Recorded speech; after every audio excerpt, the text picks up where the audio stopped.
বাংলাদেশি নাবালিকাকে বিয়ে করার অভিযোগে গ্রেফতার এক যুবক। ধৃতের নাম বিশ্বজিৎ বাগচি।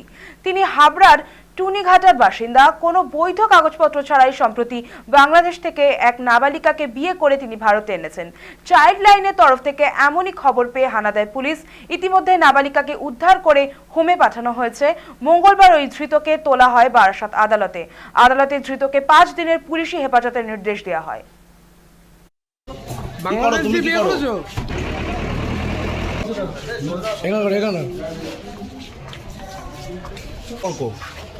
তুমি কি কাজ করো? তুমি কি করে ইয়ে হলে এটা বুঝলে না? তুমি ইন্ডিয়াতে এসআইআর চলছে, তুমি জানো না? হ্যাঁ হ্যাঁ, বিয়ে কি বাংলাদেশে করেছো? বিয়েটা কি বাংলাদেশ থেকে করে নিয়ে এসছো? বলো কোথা থেকে নিয়ে আসলে? গোপালগঞ্জ। তুমি কি জানতে না বয়স কম? না না, আমি জানতাম না, এমনি কথাবার্তা বলেছি। আর তোমার করে আসলে বর্ডার কি করে পাস হলে? আমি ওটা জানি না, আমি তো পাসপোর্টে এসেছি। মেয়েটা কি করে আসলো?